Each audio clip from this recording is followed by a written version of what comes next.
नाज़रीन अस्सलाम वालेकुम।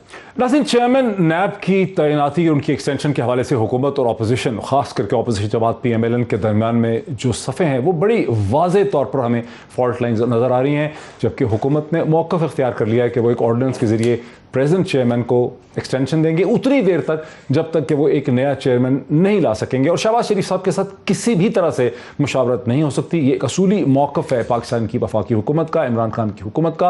अपोजिशन दूसरी तरफ ये समझती है कि मुशावरत के बगैर ये चीज़ मुमकिन है ही नहीं। मैं सबसे पहले आपको सुनाता हूँ फवाद चौधरी साहब की क्या पोजीशन है, फिर खाकान अब्बासी साहब की क्या पोजीशन है, ताकि एक बैकग्राउंड जो है आपके सामने खुल के आ जाए।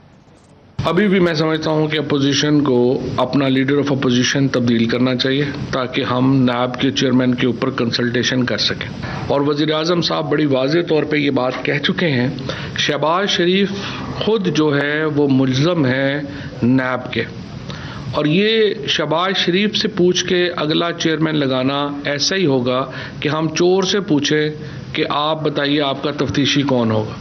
लिहाजा इस पे हमारा बिल्कुल वाज़े एक मौक़िफ़ है, हम शहबाज शरीफ साहब से कंसल्टेशन नहीं करेंगे।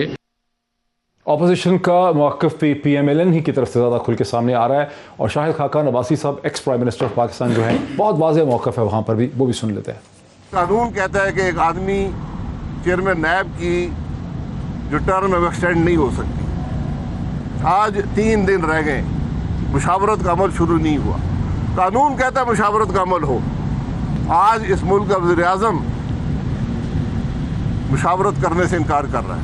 आज इस मुल्क के वज़रा ऑर्डिनेंस बना रहे हैं कि चेयरमैन नैब की तोसीह दी जाए। इस मुल्क का सदर तैयार बैठा है कलम लेकर कि उस ऑर्डिनेंस पर साइन करेगा। ये आज इस मुल्क की हकीकत है। हुकूमत तो वाकई एक्सटेंशन देना चाह रही है। एक बार फिर सुन लेते हैं वफाकी वजीर इंफॉर्मेशन जनाब फवाद चौधरी साहब का फिर क्या जवाब है। कल इस ज़मन में ऑर्डिनेंस जो है वो आएगा जो इस लकूना को दूर करेगा कि अगर चेयरमैन, अगर लीडर ऑफ द हाउस या लीडर ऑफ द अपोजिशन में से कोई शख्स जो है वो मुलव्वस है नैब के केस में, तो फिर कंसल्टेशन का तरीका क्या होना चाहिए। तो कल हम इसको जो है वो इंशाल्लाह ताला ऑर्डिनेंस जो है वो लेके आएंगे, जिससे ये जो कंसल्टेशन के ऊपर एक लीगल लकूना पैदा हुआ है इससे निपट सकें। लेकिन इससे बेहतर होता कि opposition, leader of the opposition को बदल लेती और हम एक ऐसे आदमी से कंसल्टेशन करते जिसके ऊपर कोई इल्ज़ामात नहीं है मनी लॉन्ड्रिंग के, पैसों को बाहर भेजने के और कमीशन खाने के। मकसद मेरा ये था नाज़रीन कि तमाम पोजीशंस आपके सामने बिल्कुल वाज़े कर दूं ताकि एक स्टेज सेट जाए एक बड़ी इन्फॉर्मेटिव किस्म की डिस्कशन के लिए। मेरे साथ बहुत ही इंटरेस्टिंग एक पैनल है। मेरे दाएं तरफ स्टूडियोज़ में तशरीफ़ रखते हैं जनाब राजा आमिर अब्बास साहब, फॉर्मर डिप्टी प्रोसिक्यूटर जनरल रह चुके हैं नैब के, सुप्रीम कोर्ट पाकिस्तान के वकील हैं। Very warm welcome to. मेरे साथ ही लेफ्ट पे मौजूद हैं पाकिस्तान के प्रोमिनेंट जर्नलिस्ट, पॉलिटिकल कमेंटेटर, लिखते बहुत हैं, कमेंट बहुत करते हैं, जनाब इरशाद भट्टी साहब, आपकी मारूफ जानी पहचानी शख्सियत। वेरी वार्म वेलकम टू भट्टी साहब। और पाकिस्तान के प्रोमिनेंट जर्नलिस्ट, पॉलिटिकल कमेंटेटर जनाब मजहर अब्बास साहब जो हैं मुझे कराची के जरिए ज्वाइन कर सकेंगे। Very warm welcome to all my guest once again.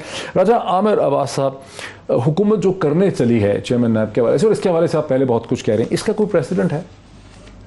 देखिए प्रेसिडेंट, अब मैंने ऐसे सुना कि है नहीं, प्रेसिडेंट ऐसे है कि हमने देखना है कि वो मुसवदा क्या लेके आते हैं। अभी फवाद चौधरी साहब ने बड़ी एक उसमें इंदिया दिया है कि हम अगर तो यही अपोजिशन ऑफ लीडर रहते हैं तो हम उस तरीक़ेकार को या वो जो लैकूना है कि consultation which is till today a mandatory, उसको अगर वो कानून साजी या इस आर्जी लेजिस्लेशन के ज़रिए चेंज कर देते हैं तो दिस इज़ पॉजिटिव कि वो इसको चेंज करके भले से, जैसे कि मैंने पहले भी अर्ज़ किया कि नैब में इससे पहले the president in consultation with the chief justice of Pakistan chairman लगाते रहे हैं, तो अगर ये उसको रिप्लेस कर देते हैं लीडर ऑफ द अपोजिशन को विद ABC, तो this would be a positive thing by the government.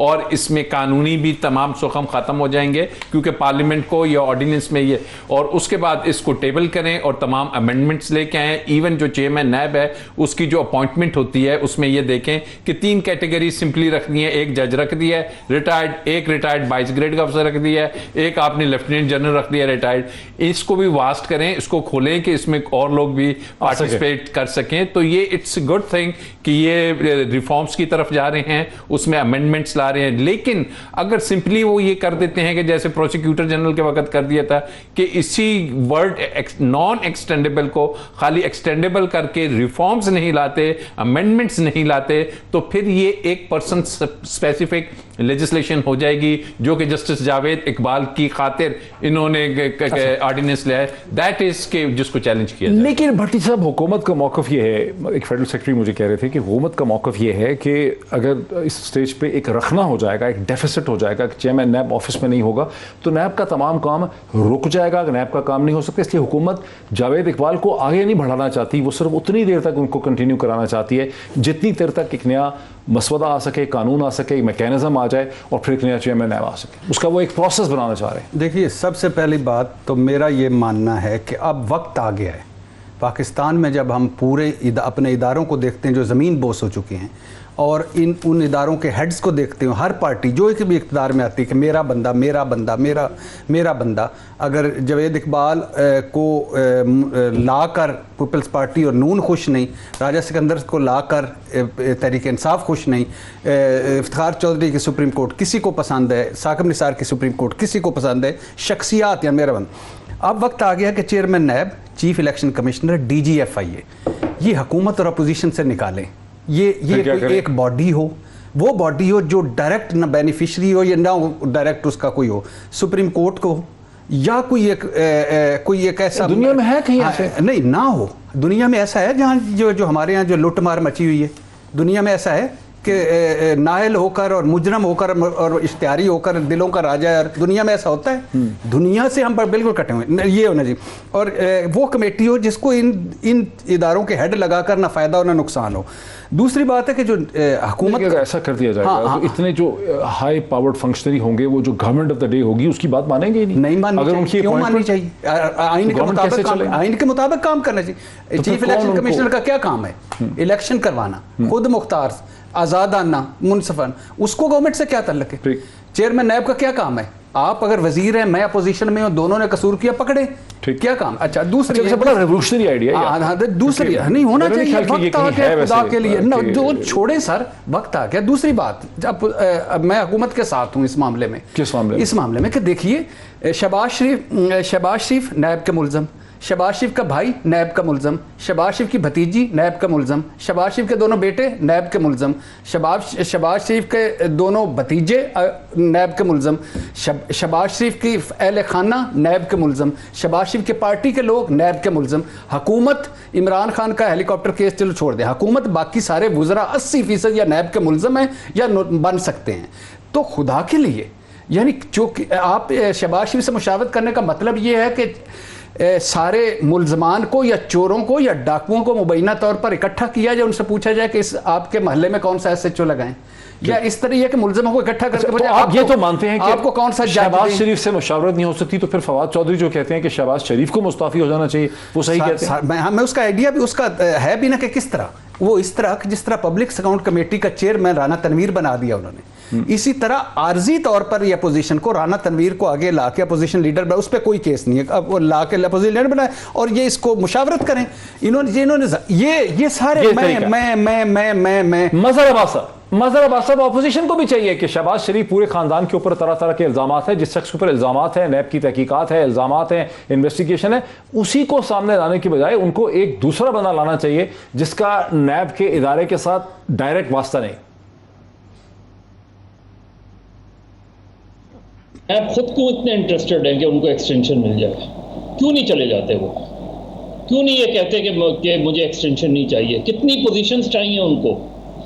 पहली चीज़ तो ये। दूसरी बात ये कि आप जो ऑर्डिनेंस लेकर आ रहे हैं, जो उसके खदोखाल हैं, उसमें कॉन्ट्रडिक्शन है गवर्नमेंट के अंदर। अभी मैं बाबर अवान साहब को सुन रहा था, वो कह रहे थे कि ऑर्डिनेंस में अपोजिशन लीडर से मशावरत शामिल है। जो अटॉर्नी जनरल को अटॉर्नी जनरल के जो वो चल रहे थे, टिकट्स चल रहे थे, उसमें ये कहा गया कि लीडर ऑफ द अपोजिशन से मशावरत होगी। मशावरत क्या चीज़ होती है? मशावरत फैसला साजी नहीं होती। अगर फ़र्ज़ करें शहबाज शरीफ पे केसेस हैं और सीरियस केसेस हैं। आप क्या कहेंगे शहबाज शरीफ से? आप कहेंगे कि गवर्नमेंट एक चार नाम प्रपोज करेगी या एक नाम प्रपोज करेगी अगर वो इसमें ही इंटरेस्टेड हैं? शहबाज शरीफ अपनी राय देंगे तो शहबाज शरीफ की राय हतमी थोड़ी होगी, वो एक मशावरत ही तो कर रहे हैं। आप गवर्नमेंट जो है वो अब ये जो ऑर्डिनेंस लेकर आ रहे हैं इसमें जो चीज़ें हैं उसमें प्रॉब्लम क्या है? उसमें ये लेकर आ रहे हैं जो चीज़ें पता चली हैं वो ये लेकर आ रहे हैं कि पहले तो ये देखिए ना कि फवाद चौधरी क्या कह रहे हैं। फवाद चौधरी ये कह रहे हैं मजहर के हम तो मशावरत में बिलीव करते हैं, मशावरत हम करना चाहते हैं, हम मशावरत के खिलाफ नहीं है, लेकिन शहबाज शरीफ से नहीं होनी चाहिए, ये वो कह रहे हैं। और दूसरा ये वो कह रहे हैं कि हम तो इंटरम तौर पर एक्सटेंशन देंगे। मेरे भाई फवाद चौधरी ने कानून नहीं बनाया है, ऑर्डिनेंस नहीं तैयार कर रहे हैं। बाबर अवान कुछ और बात कह रहे हैं। मैं किसकी बात यकीन करूं? बाबर अवान साहब की बात का यकीन करूं कि अटॉर्नी जनरल की बात का यकीन करूं कि फवाद चौधरी की बात का यकीन करूं? तो गवर्नमेंट के अंदर क्लैरिटी तो आनी चाहिए।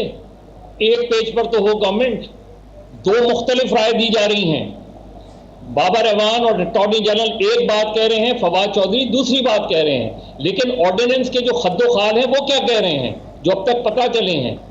उसके मुताबिक अगर अपोजिशन लीडर और प्राइम मिनिस्टर में इत्तेफाक राय नहीं होगा तो इलेक्शन कमीशन वाले मसले की तरह मामला पार्लियामेंट्री कमेटी में जाएगा और उस वक्त तक जब तक इत्तेफाक राय नहीं होता यही चेयरमैन नैब कंटिन्यू करेंगे। मेरा प्रॉब्लम यहाँ है एक चीज़ ये कि आप पूरा ऑर्डिनेंस सिर्फ पर्सन स्पेसिफिक ला रहे हैं, आप रिफॉर्म्स नहीं कर रहे। आप उसकी नैब ऑर्डिनेंस में रिफॉर्म्स नहीं कर रहे। आप सिर्फ एक आदमी को किस तरह लाना चाहिए उसके लिए ऑर्डिनेंस लाया जा रहा है, सिर्फ वो चीज आ रही है। और उसमें यह भी है कि उनको हटाने का एक फेडरल सेक्रेटरी मुझे ये बता रहे थे कि 2013 में भी वफाकी मुहतसब के हवाले से ऐसी ही सूरत हाल पैदा हुई और फिर इसी तरह से एक ऑर्डिनेंस में लाया गया, तरमीम करके उनको कंटिन्यू करवाया गया। अभी भी गालिबन जो फेडरल ऑम्बुड्समैन है वो 4 महीने से इसी तरह से एक्सटेंशन पे, तो ऐसी सूरत हाल पैदा हो जाती है और उसका एक हल निकालना पड़ता है। नहीं डॉक्टर साहब देखिए, सुप्रीम कोर्ट ने किस तरह अपना हल निकाला। उन्होंने तय कर दिया कि चीफ जस्टिस ऑफ पाकिस्तान जो है वो सीनियर मोस्ट जज होगा, खत्म हो गई। उसके बाद आप देखें, उसके बाद कभी कोई कंट्रोवर्सीज डेवलप होती है चीफ जस्टिस के मसले पे? नहीं होती। तय कर लिया कि सीनियर मोस्ट होगा। जब आपने लिख दिया नॉन एक्सटेंडेबल, तो भाई जब तक नया चेयरमैन का तकर्रुर नहीं होता आप डिप्टी चेयरमैन नैब को एक्टिंग चेयरमैन बना दें। जरूरी है कि यही चेयरमैन कंटिन्यू करें। इसी तरह मोहतसिब हम एक्सटेंशन के क्यों हक में हैं? ये हो भी सकता है कि नहीं। मेरे साथ देखिए राजा आमिर अब्बास साहब जो हैं, राजा आमिर अब्बास साहब नैब के साथ काम कर चुके हैं बहुत देर तक। राजा आमिर अब्बास साहब के रिलेटिव क्या वो जो कह रहे हैं मजहर अब्बास साहब की डिप्टी को बना दें चेयरमैन, ऐसा है कोई प्रेसिडेंट? ऐसा नहीं। देखिए इस पे जजमेंट है सुप्रीम कोर्ट ऑफ पाकिस्तान की कि जो डिप्टी चेयरमैन होता है he can act as an acting chairman only कि जब चेयरमैन मौजूद है और वो काम करने से कासिर है। लेकिन लेकिन जब चेयरमैन की पोजीशन वेकेंट है तो deputy chairman can not work as an acting chairman. ये तो क्लियर है, इस पे फैसला आ चुका है।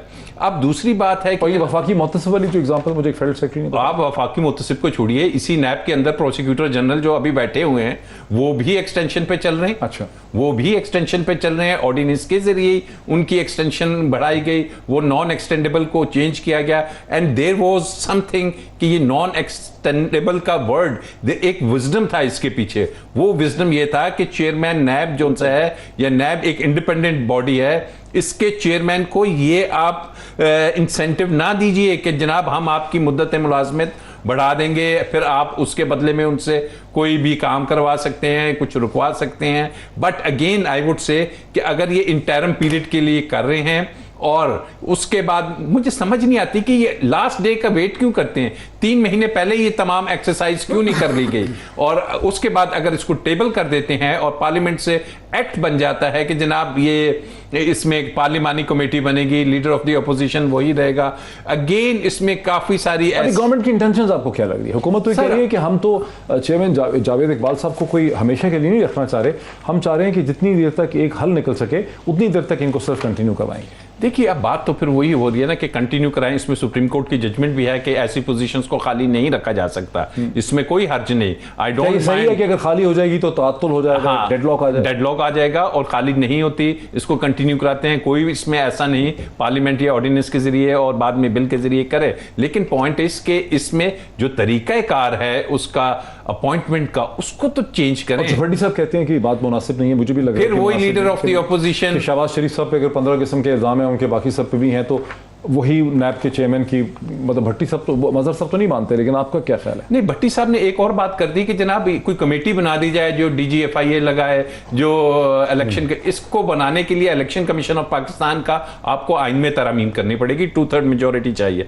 और कमेटीज गवर्नमेंट कमेटीज के जरिए नहीं चलती, गवर्नमेंट को चाहिए होता है कि एग्जीक्यूटिव के जो FIA है वो उसने रेगुलेट करना है। देयर आर सर्टेन पॉलिसीज कि जो गवर्नमेंट की पॉलिसीज आपके आइन में दिया हुआ है कि हुकूमत की जो पॉलिसीज होती हैं वो हुकूमत का राइट होता है, और उन पॉलिसीज को एग्जीक्यूट जो सी होती है वो ये अदारे करते हैं, इनके जरिए कराना है। अब अफसोस ये है कि अगर आप दोबारा लीडर ऑफ द अपोजिशन और लीडर ऑफ द हाउस की बात करेंगे चेयरमैन के अपॉइंटमेंट के तरीकेकार में, तो फिर वही खुर्शीद शाह होगा, वो पहले भी था, फिर आपको वही शाहिद खाकान अब्बासी मिलेगा, फिर आपको वही जो अभी शहबाज शरीफ साहब हैं ये मिलेंगे, तो again you are going back to that. कोई इसको रिफॉर्म्स नहीं कहेंगे। मैं ब्रेक ले लूं।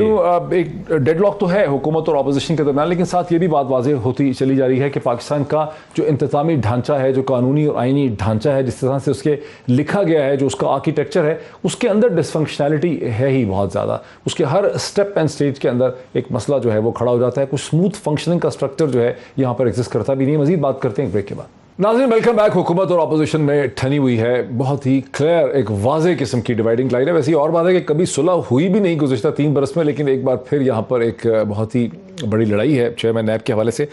बड़ी साहब, आपने जो सोल्यूशन देने की कोशिश की है, उस सोल्यूशन में तो मुझे लगता है राजा आमिर अब्बास साहब मुझसे एग्री करेंगे कि शायद हुकूमत चल ही नहीं सकती अगर ये जो की ऑफिशियल है जिनके जरिए आपने हुकूमत चलानी है, आखिर हुकूमत इलेक्ट होकर आई है, वोट लेके आई है, उसको अपने मर्जी के अफसर लगाने हैं। वो अफसर अगर हुकूमत की बात मानेंगे नहीं, डरेंगे ही नहीं, वो समझते हैं कि हम तो हुकूमत के मरहून मिन्नत ही नहीं है हमारी पोजीशन, तो कैसे हुकूमत डिलीवर करेंगी? सर क्यों करेंगे? सर, पहली बात तो ये है कि इस पे डिबेट माइंड यानी वो ब्रेनस्टॉर्मिंग डिबेट होनी चाहिए खुदा के लिए, अल्लाह के नाम पे।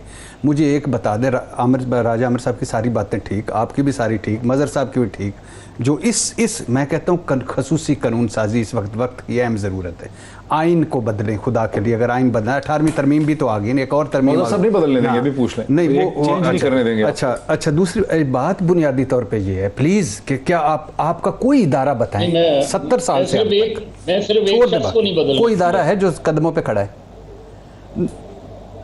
हाँ, नहीं, कोई इदारा है, ये साईं उस्मान बुज़दार की बात कर रहे हैं, लेकिन कोई इदारा ऐसा है कि जो बताएं कि जो कदमों पे खड़ा हो, कोई इदारा ऐसा हो कि जिसमें ज़ाती मुलाजम ना भरा हो इन्होंने।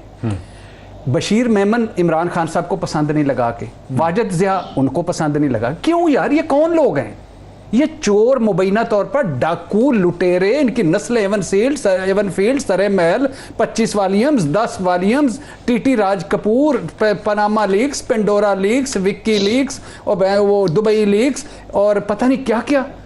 ये इन लोगों पे आप छोड़ना है। अच्छा, नहीं, मेरे आर्गूमेंट्स डेवलप हो लेने प्लीज।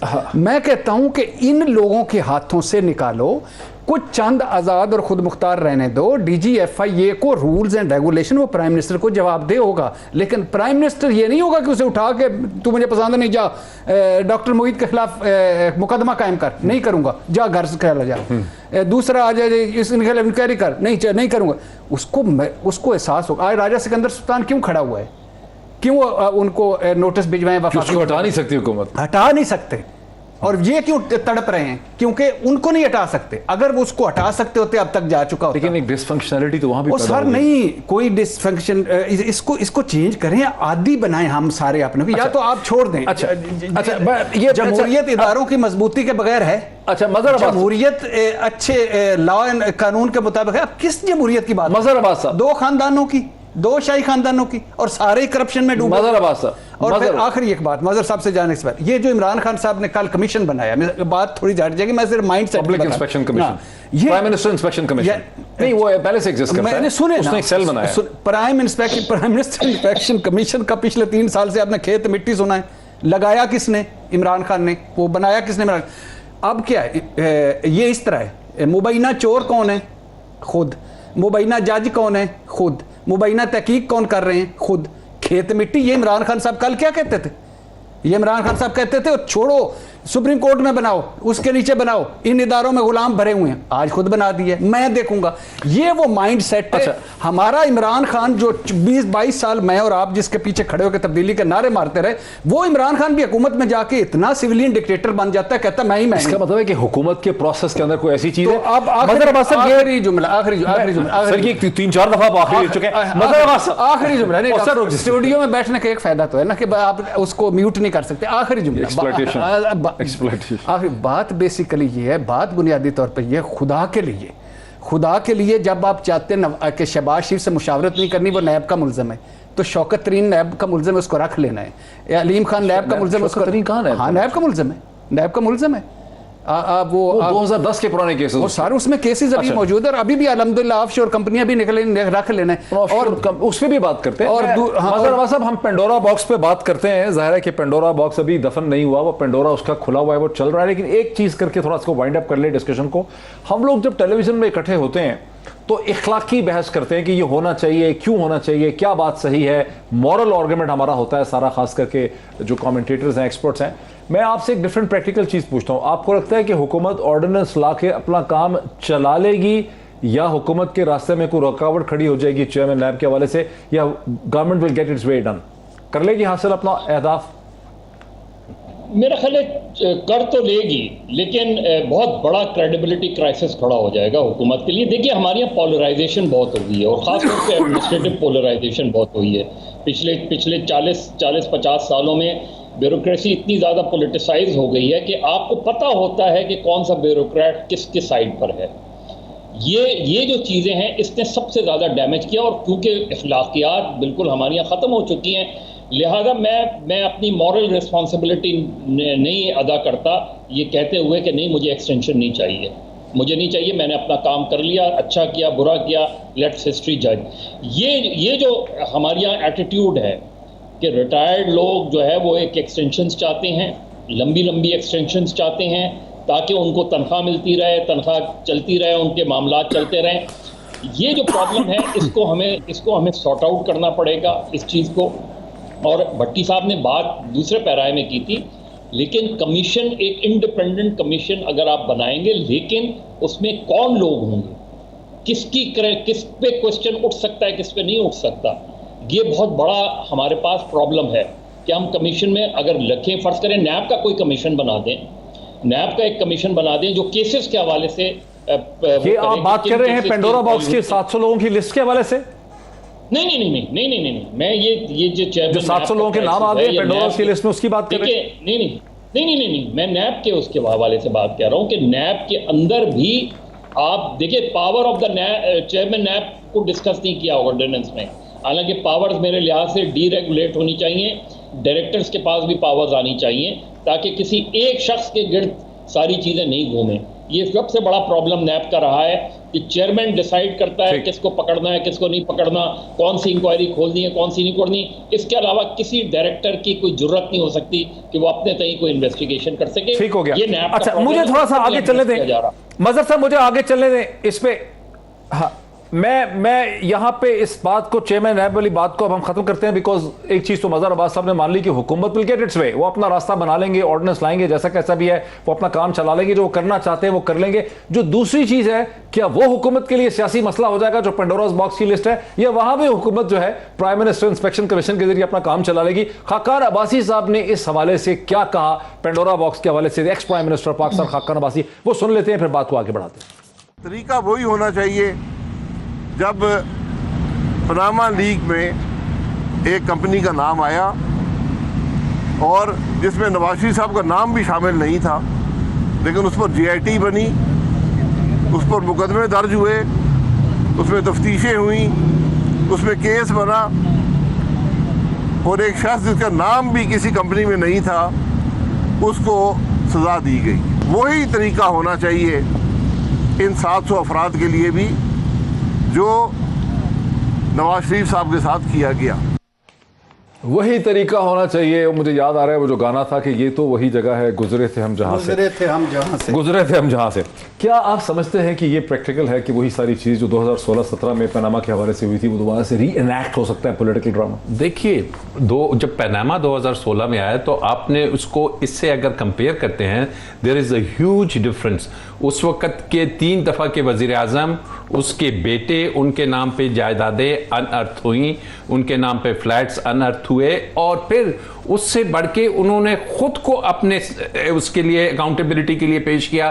पहले पार्लियामेंट में उन्होंने वो तमाम दस्तावेजात दिखाए। आप समझते हैं उनसे गलती हो गई? अगर वो ये ना करते, गलती हुई, अगर वो ना करते, उनसे, उनकी लीगल टीम से सुप्रीम कोर्ट में गलती हुई, उन्होंने खत लिख दिया। जी, खत लिख दिया, और उनके बेटे टीवी पे आ गए, कहते हैं अल्हम्दुलिल्लाह ये हमारी जायदादें हैं। बेटी का पुराना इंटरव्यू था, तो उन्होंने फिर सुप्रीम कोर्ट ऑफ पाकिस्तान को एक खुद से लेटर भी लिख दिया कि आप इसको देखिए। उस वक्त के जो चीफ जस्टिस थे, उसके बाद क्या हुआ कि उसको हम अलहदा करते हैं।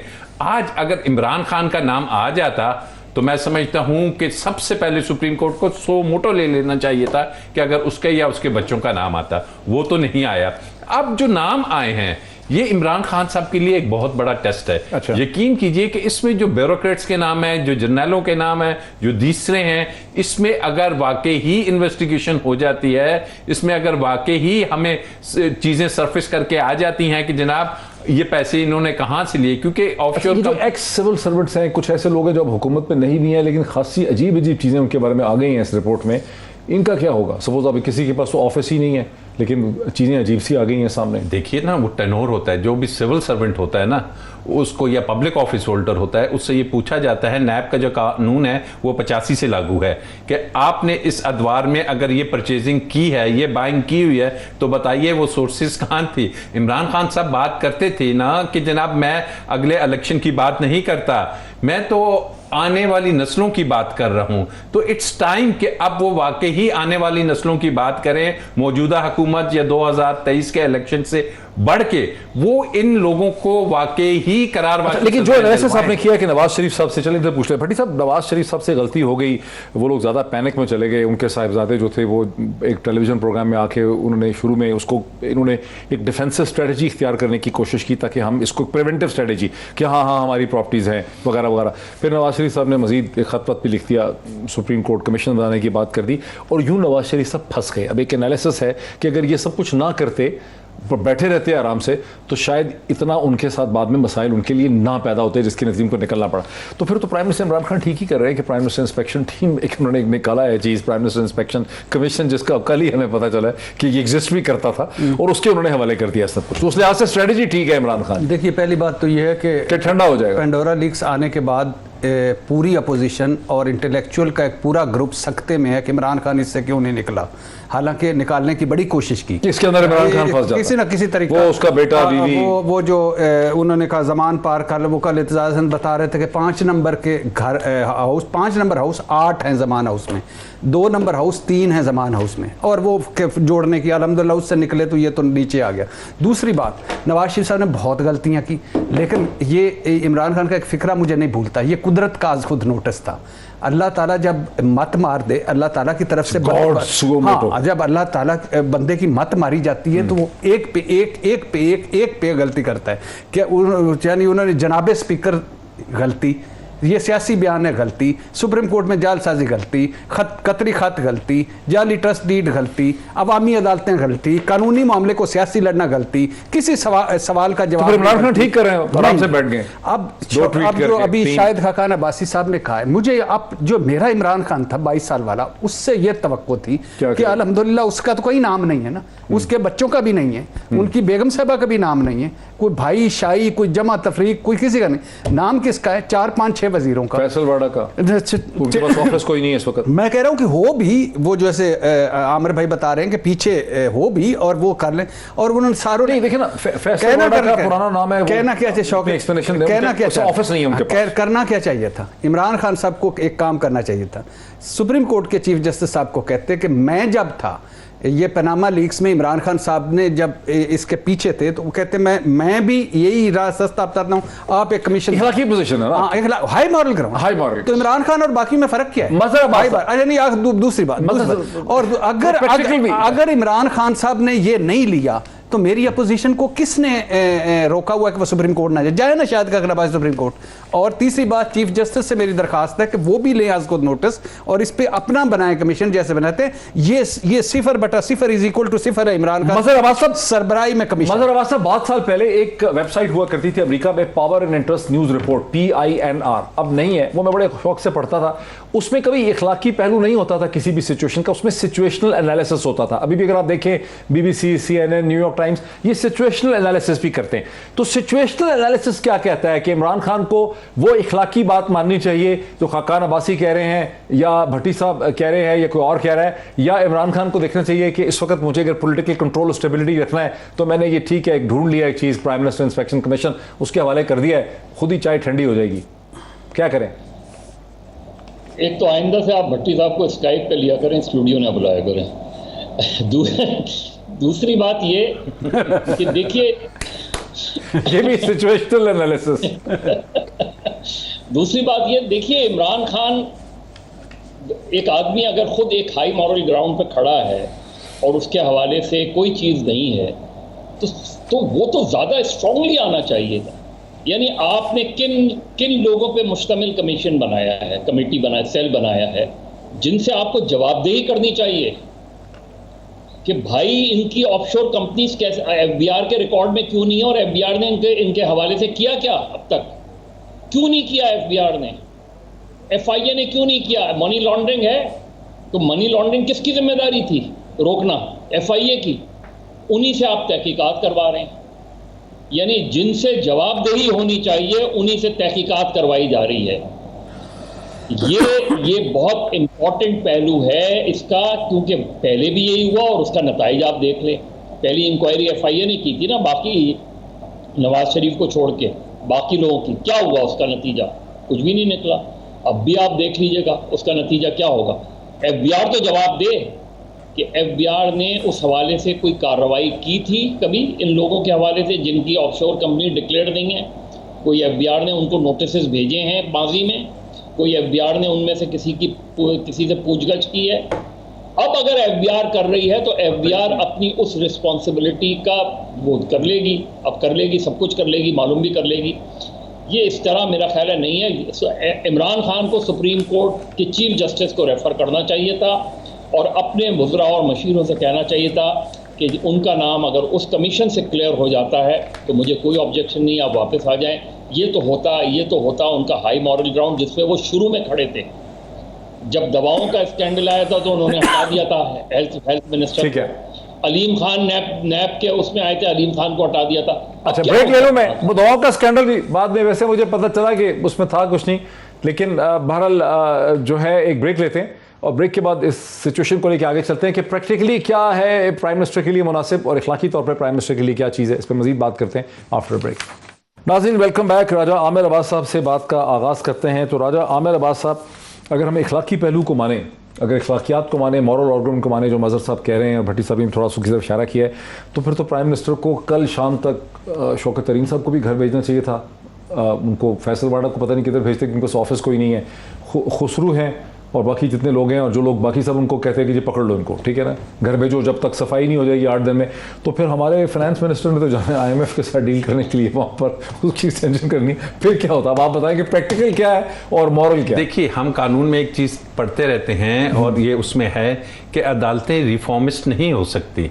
अदालत का काम है कि ग्राउंड पे जो एविडेंस है, ग्राउंड पे जो चीज़ें हैं, उसको कानून के मुताबिक फैसला करें। You can not tell the society कि जी आप इसको रिफॉर्म कर लें, ये कर लें। इसी तरह से जो हुकूमतें हैं वो भी रिफॉर्म या अखलाकी पहलू उन्होंने देखना है कि उनकी जो पॉलिसी है, उन्होंने देखना है अदारों का जो मफाद है, उन्होंने जो देखना है कि लॉन्ग टर्म इसके रिपरकशंस क्या है, उन्होंने देखना है कि हमने किस अंदाज में क्राइम को कंट्रोल करना है, क्योंकि क्राइम आपके अखलाक से कंट्रोल नहीं होगा। ऑब्वियसली अब बात हो रही है, जैसे मजहर साहब ने कहा कि जी सुप्रीम कोर्ट एक कमीशन बना दिया जाए। अब सुप्रीम कोर्ट, आपको याद होगा नवाज शरीफ का जो JIT बना था, वो कमीशन कमीशन भी तो इन्हीं अदारों के लोगों ने वो अनर्थ किया था ना। उसमें आपका नैब का डीजी मंगी था, उसमें आपका आईएसआई का था, उसमें आपके दीगर अदारों के लोग थे, स्टेट बैंक के थे, यही अदारे थे ना सिर्फ ऊपर। तो क्या हम अपने चीफ एग्जीक्यूटिव जोन से हैं इस मुल्क के वजीर आजम, एक तरफ तो हम कहते हैं कि वो उस पर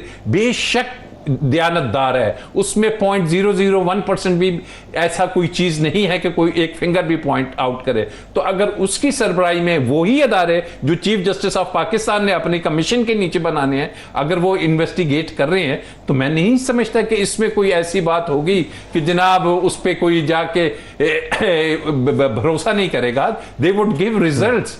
तो अदारों को अगर आपने मजबूत करना है, आप नैब की तो बात करते हैं, आप वजीर आजम हाउस की बात करें, सबसे बड़ा अदारा, सबसे बड़ा चीफ जस्टिस, उसको मजबूत, चीफ एग्जीक्यूटिव है, प्राइम मिनिस्टर है, उसको मजबूत करें। तो ये वो चीजें हैं कि हमको सोचना है। हम सारे दिन लगे होते हैं कि जी अपोजिशन के करप्ट लीडर्स हैं, या जो बैरून मुल्क भागे हुए हैं, या आज जिनके खिलाफ केसेस हैं, उन्होंने आज एक दरखास्त में ये लिख के दे दिया, और इन चीजों की तरफ। ये एक इंटरेस्टिंग पॉइंट है भट्टी साहब। 4-5-6 मिनट हमारे पास रह गए हैं। हमने इस पाकिस्तानी मीडिया में जो सारी हम डिबेट करते हैं कि जी आप मरीम नवाज साहबा ने ये कह दिया है, प्राइम मिनिस्टर ने आज ये कह दिया है, फवाद चौधरी ने ये कह दिया है, शहबाज शरीफ ने ये पोजीशन, हम बेसिकली तौर पे सियासतदानों को ये 33 चैनल सर्व करते हैं दिन रात। हम उनकी सियासत में, उनके नैरेटिव को, उनकी पब्लिक प्रोफाइल को बिल्डअप करने में हम टेलीविजन चैनल बगैर किसी पेमेंट के, बगैर किसी मुआवजे की, कमीशन लिए कंसल्टिंग कर रहे हैं उनके लिए फ्री। और जो असल इशू है कि कल हुकूमत ने कामयाब पाकिस्तान स्कीम जो लॉन्च की है, क्या ये कामयाब हो सकती है?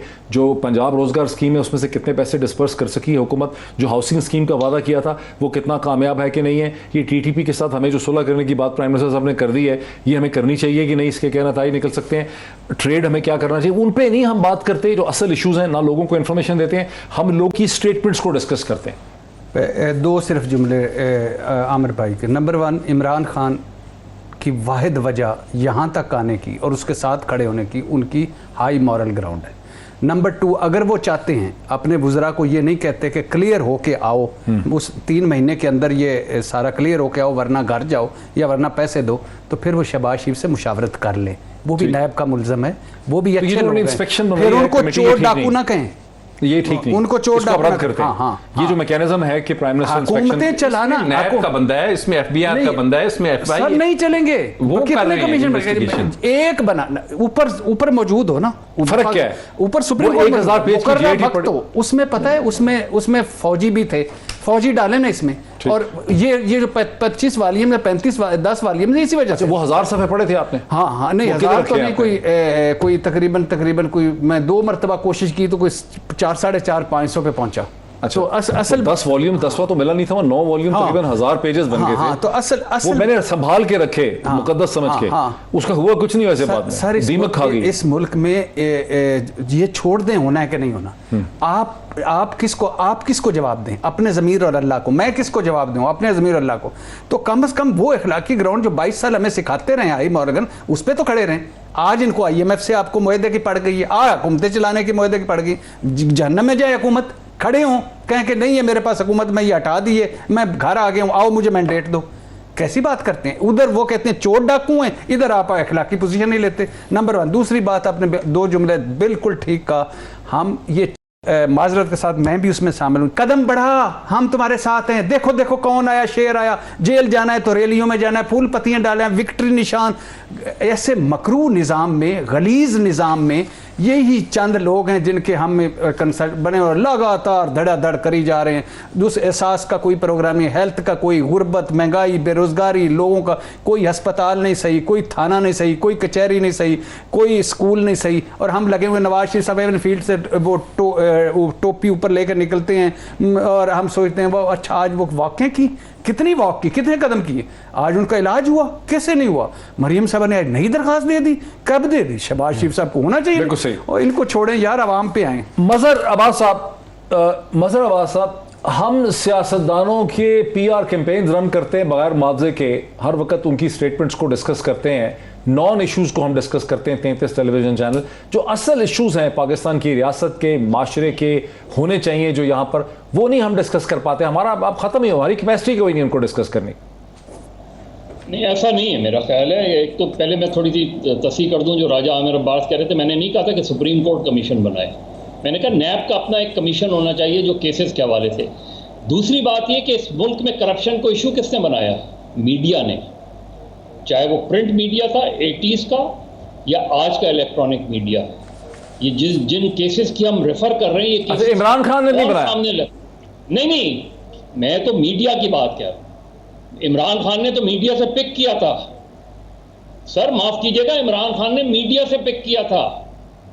90s में इमरान खान जब 2000 में जब इमरान खान पॉलिटिक्स में आए थे, उस वक्त तक मीडिया की वजह से 3 हुकूमतें डिसमिस हुई थी करप्शन की बुनियाद पर।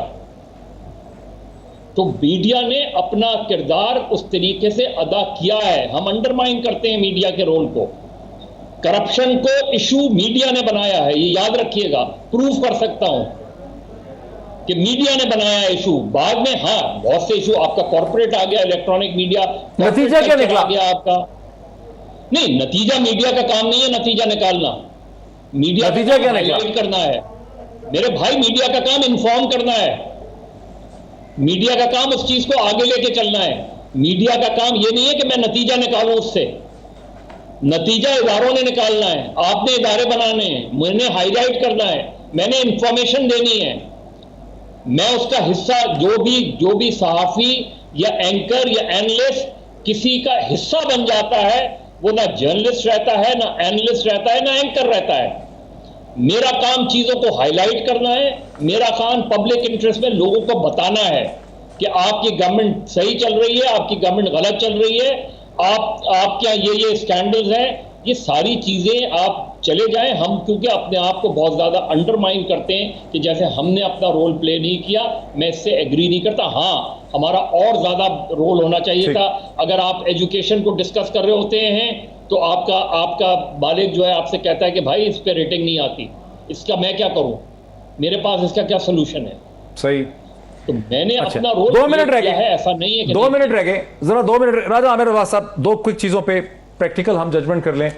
पेंडोरा की कहानी, आपका ख्याल है कि कुछ दिन और चलेगी? ये तकरीबन इसके बैलून से हवा निकल गई एक। और दूसरा ये कि ये जो इलेक्शन कमीशन, सॉरी, जो नैब का चेयरमैन वाला है, इसमें हुकूमत कामयाब हो जाएगी या फिर गिरेगी? देखिए, जहाँ तक तो बात है पेंडोरा वाली, तो मैं समझता हूँ कि ये ज़्यादा अरसा नहीं चलेगा। और इसने, क्योंकि इसमें कोई ऐसी चीज़ें नहीं, देखिए, या तो कोई चीज़ हो ना, डॉक्यूमेंट्स तो 1 करोड़ डॉक्यूमेंट्स मौजूद हैं। ज़रा हमारे जर्नलिस्ट भी मेहनत कर लें और उन डॉक्यूमेंट्स में से ले आएँ कि जनाब ये वो ऑफशोर कंपनीज की बाइंग और इनके बैंक अकाउंट्स हैं, फिर तो कोई बात चलेगी। अदरवाइज कोई ज़्यादा डिटेल में नहीं चलेगा। जहाँ तक रह गया ये नैब का जो है, मुझे नज़र आ रहा है कि ये लिटिगेशन में जाएगा और इसमें काफ़ी प्रॉब्लम्स आएंगी। भले से सुप्रीम कोर्ट जो भी डिसीजन दे, इसमें नैब के लिए इश्यूज और हुकूमत के लिए शायद चेयरमैन नैब, वक्त हमारा खत्म हुआ। शायद पेंडोरा बेचारी तो मुफ्त में बदनाम हुई, वो ग्रीक मिथोलॉजी की लड़की थी, लेकिन चेयरमैन नैब जो है वो वाला मसला ऐसा लगता है कि ज़्यादा गहरा और मुश्किल मसला होगा। इस पर लिटिगेशन भी होगी, इस पर झगड़ा भी होगा, इस पर अपोजिशन बैठेगी नहीं, बिकॉज इसमें डायरेक्टली पॉलिटिकल इंटरेस्ट का क्लैश है। आज इतना ही, फिर आपसे मुलाकात होती है। बहुत शुक्रिया।